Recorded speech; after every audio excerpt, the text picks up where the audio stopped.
All right, let's go back to the oil price crisis in Alberta and bring in the leader of the official opposition. He's no stranger to you, and he's got his own views on what must be done differently. United Conservative Party leader Jason Kenney joins us from Edmonton. Jason, you want to lock oil in the ground. The Premier didn't say yay or nay, but how much do you want to lock in and why?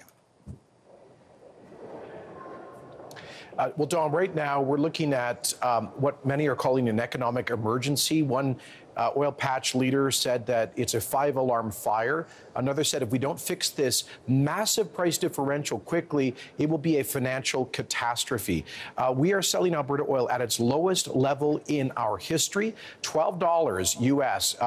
Today, which is the lowest real inflation-adjusted level in our history. This is costing the Alberta Treasury upwards of $7 billion on an annualized basis. And here's the most concerning part, Don. If we don't find a very quick solution to this $40 price differential, then the companies are losing money right now. It costs them more to produce and ship the energy than they're getting in payments for it. So they're in a negative cash flow position.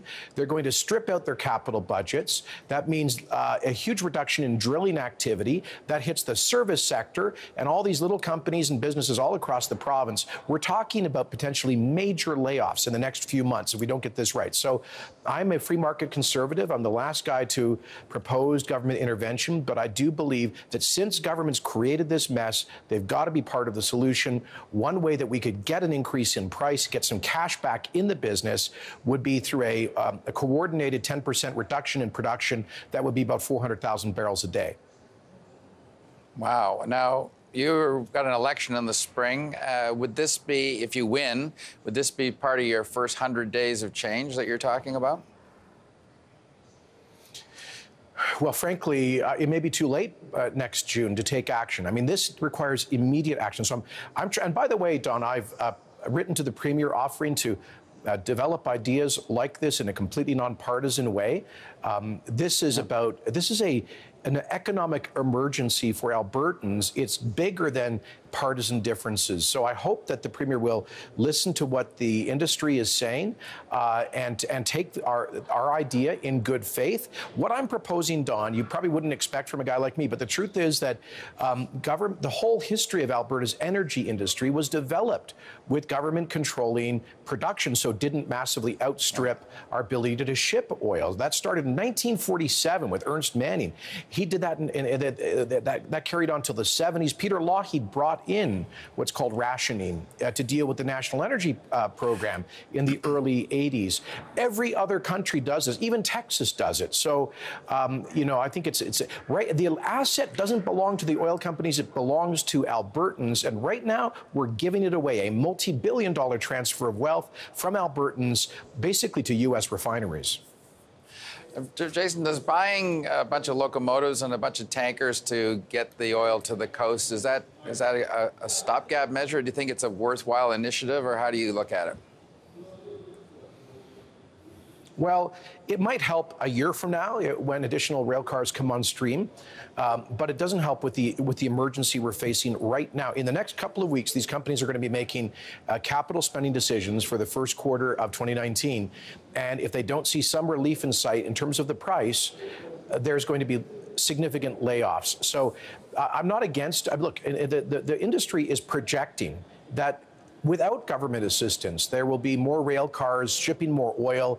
Next year, they estimate generally that an extra couple 100,000 barrels per day moving by the end of 2019. And in addition, we do hope that Enbridge's Line 3 replacement, modernized pipeline, will be shipping another 370,000 barrels. So we should be in what's called a market equilibrium by the end of next year, but that's not going to solve the immediate challenge, which will result in layoffs and business failures if action is not taken immediately. If I may, one final question on this. We've talked before about Alberta alienation, sure, almost flirting with separation, and I hear this a lot more, my friends out there. Is there a real threat, or is this just frustration with the status quo?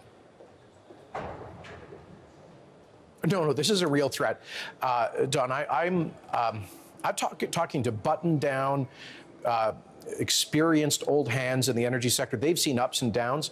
They've never seen anything like this before. The average price differential for Alberta's oil through history is like $15, max $20 a barrel. It's $40 a barrel now. When you used to cover the legislature here back in the day, Don, the inflation-adjusted price would never have gone below $25. We're selling it at $12 right now. So this is a bona fide. We have 180,000 unemployed Albertans. Unemployment's been going up for 6 straight months. We had record bankruptcies and insolvencies during the recent downturn. If we don't fix this right away, we're going back into a double dip recession. I'm not trying to be alarmist about this. This is what I hear from everybody in the industry. It is time for all hands on deck, and that's the reason I'm proposing a short-term and I think relatively modest reduction in output until we can get the market back in balance. We're sitting on, by the way, 35 million barrels of Alberta oil in a glut in storage right now because of the bottlenecking. We need a short-term solution to this. All right, Jason Kenney, it's always a pleasure. Thanks for joining us. Appreciate this. Thanks, Don.